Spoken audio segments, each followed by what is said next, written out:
ipagbantayan ng tao. Di ba sabi ko nga, like father, like son, second rate, trying hard, Pussycat.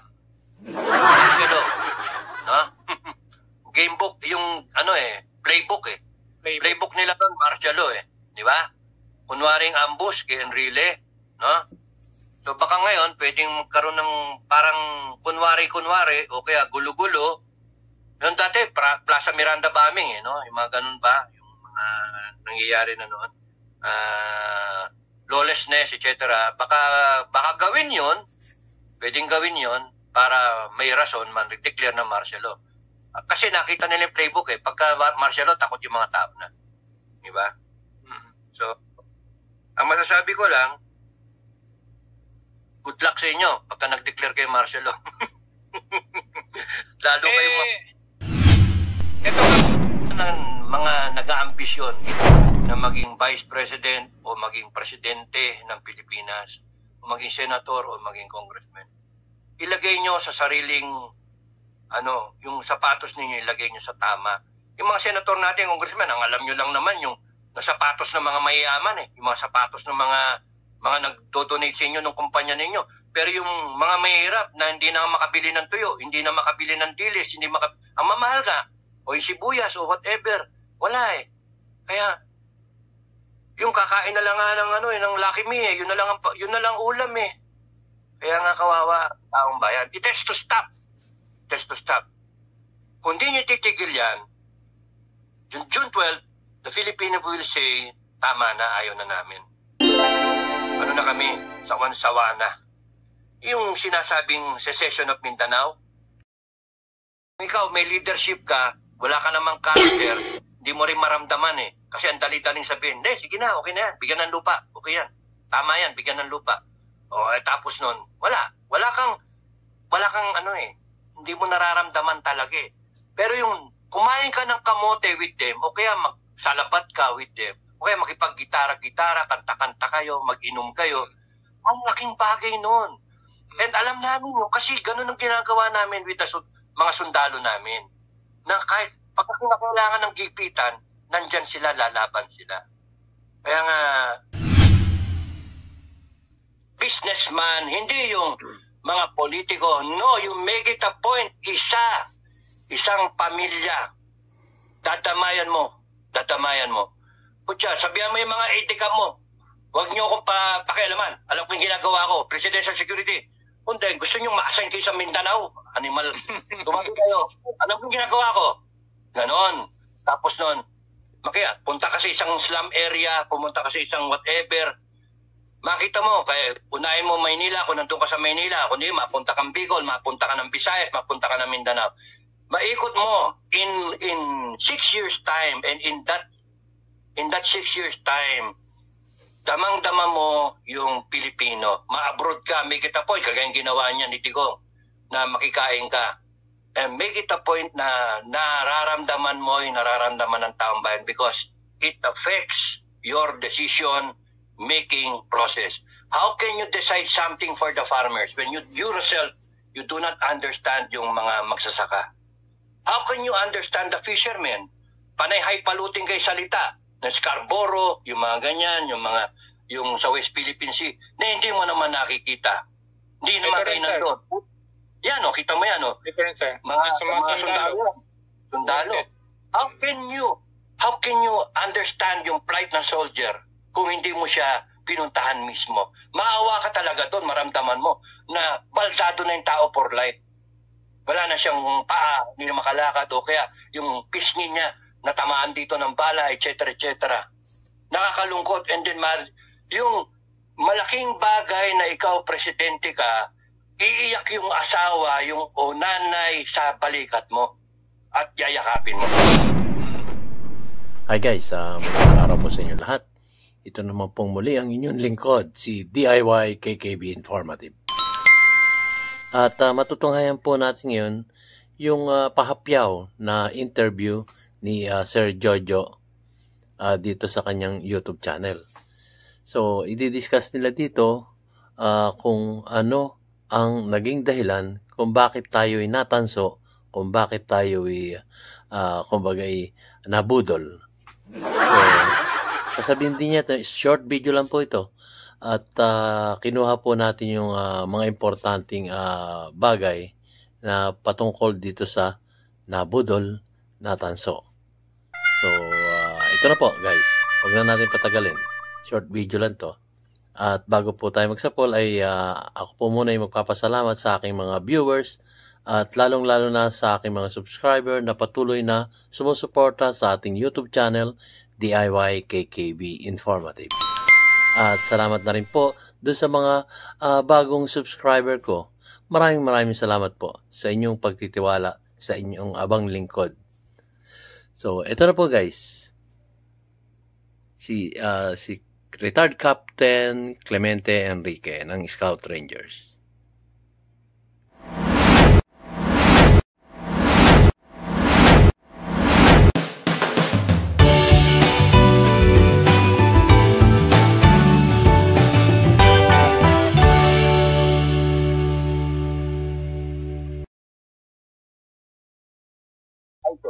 Hindi naniwala ang tao. Ngayon, sinabi ni Duterte, sinabi ni Tatay Digong, si BBM, bangag. User, nasa drug list. O ano, tao. But, alanganin yung tao. Ang gusto pa, ipakita yung video. Yung pulburon. Pakita pa. So, walang kaano ng tao eh. Paano yan? Diba? So, anong gagawin natin? Sa akin, bakit hindi ako naniwala noon na sinasabi ni Digong? Again, nagpakita kasi si BBM ng yung antag doon, yung drug test. Di ba? So, naniwala na ako sa kanya na everything is fine. Di ba? Walang problema. So, si Vic ang makakasagot noon Vic Rodriguez na ano ba talaga yung drug test na yun? Tama. Diba? Kasi nandun siya lagi nung time na yun Kumbaga siya yung number one defender. Kapag may problema, ang inaharap niya si Vic Rodriguez. Kasi pang tanong ibabalik ko sa inyo yung tanong. Di ba yung pagkakabutol ni BBM, kasalanan ni BP Sara? Magandang tanong yun Di ba? Vice versa. Nandito tayo ng Pilipinas di ba kasalanan ni Sara Duterte? Kasi yung tatay niya pinatatakbo siyang presidente. Tama? Hindi niya ginawa. Tinakbuhan niya vice president para dito kay BBM. Di ba? O di ba kasalanan ni Sara Duterte yung naging presidente si BBM at ngayon napubudol tayo at ngayon na pinipirahan tayo, etc. Di ba? So ba't kayo maniniwala kay Sara? Di ba? Yun ang dapat na mga linyahan ng magiging linya ng mga pro BBM at mga tol. Lahat tayo nabudol. Tanginan nyo, nabudol din siya Lahat tayo nabudol. Diba, pinudol din siya.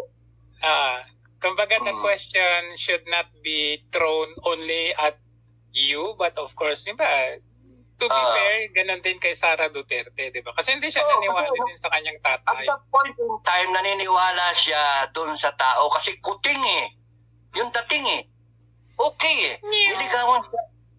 Niligawan siya ni Amy. Okay naman ang dating. But it was all a show, a facade. Lahat tayo yun nakita. Guys, nakita nyo naman kung paano makumpanya. You were in awe. Wow, laglag pa nga. Wow, maiyak-iyak ka pa nga. Palakpak ka sa loob ng bahay mo. Nakikita mo yung mga coverage ng mga vlogger.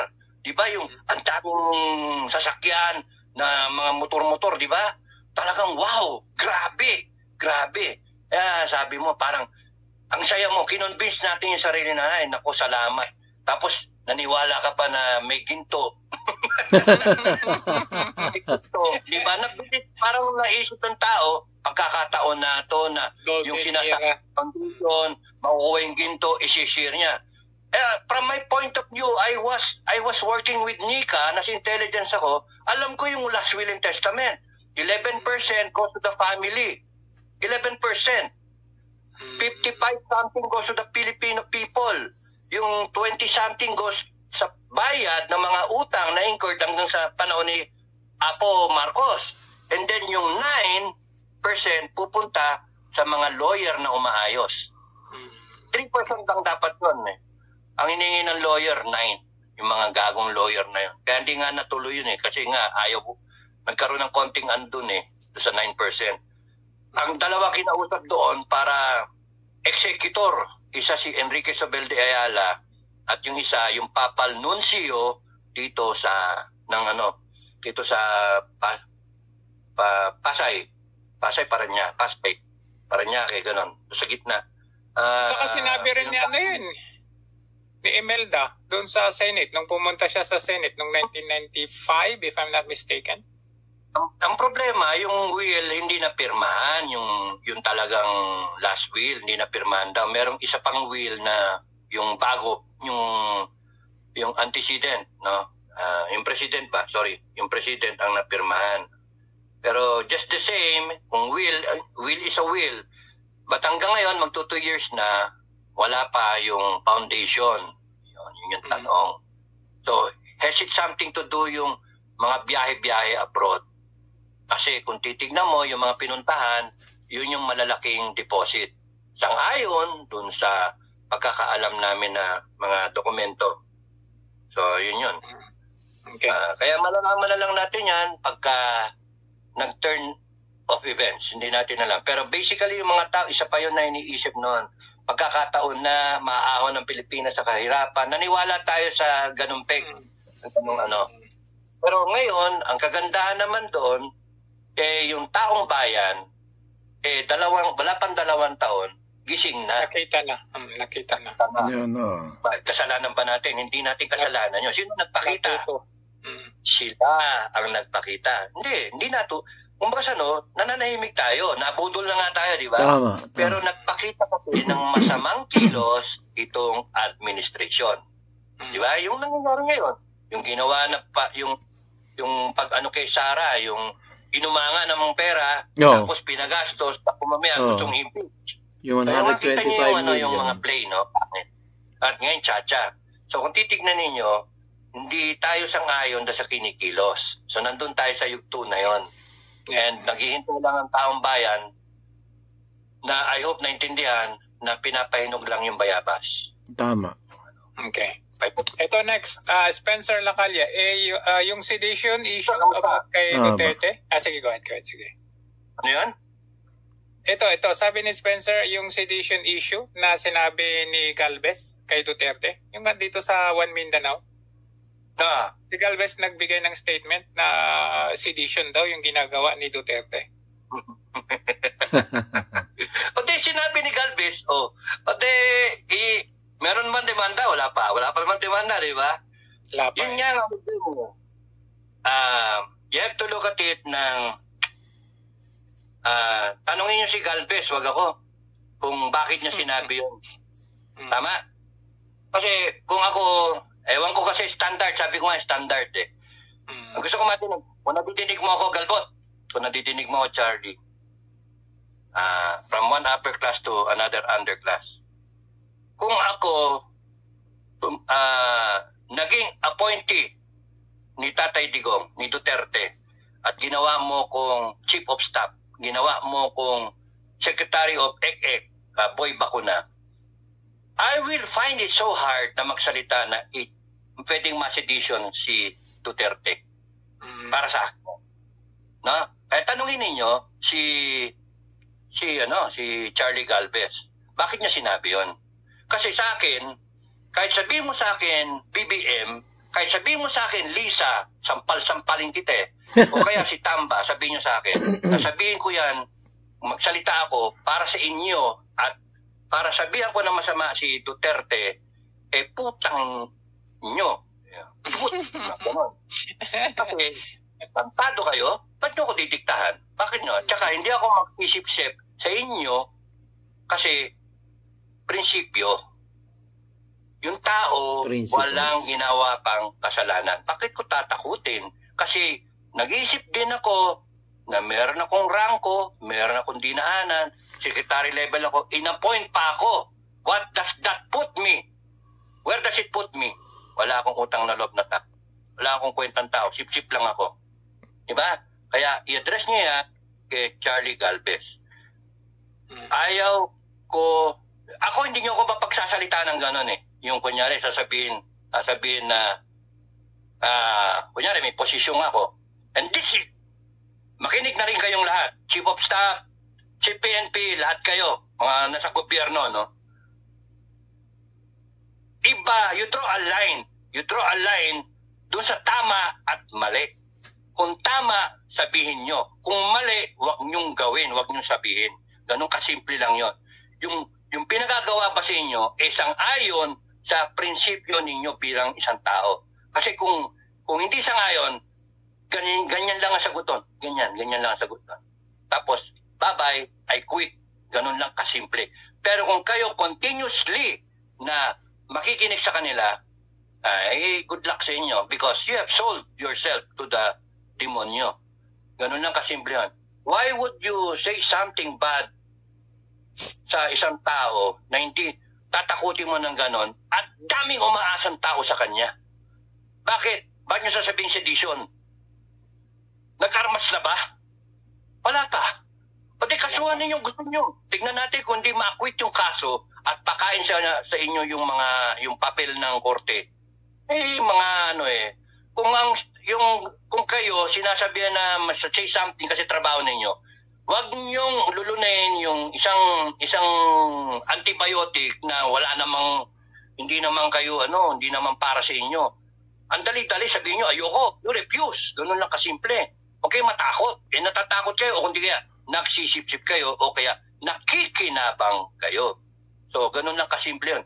Ang taong bayan, hindi tanga. Nakikita ng taong bayan yan. Ang sa akin, laging sinasabi sa academy, sa mga plebo, there is always time for reckoning. Yung binibitawan ko salita na yon, there is always time for reckoning. The Filipino people will rise up one day sa inis, sa galit. Binawarningan ko kayo, hindi ako maglilit niyan, hindi ako. Sinasabi ko, ako Ako isang may foresight lang ako. May pagkakataon kayong baguhin yan. Gobyerno, may pagkakataon kayong baguhin. Kung gusto niyo, tigil niyo yung ginagawa niyong kahibangan, kagaguhan, ay yung pagkaabusado. Tignan niyo yung taong bayan tigil yung party. Alam niyo ba, ang standard sa isang presidente, dapat, para na rin kay Sara to, no? Ang standard na isang presidente, ang gusto kong makitang presidente, kasi kayang gawin na isang presidente, no? Yung buong term niya, 365 days times 6 days. Ilang taon yun? 2,000 days may get, di ba? Araw-araw may kinakainan ka na isang hapagkainan, isang pamilya, kakain ka doon.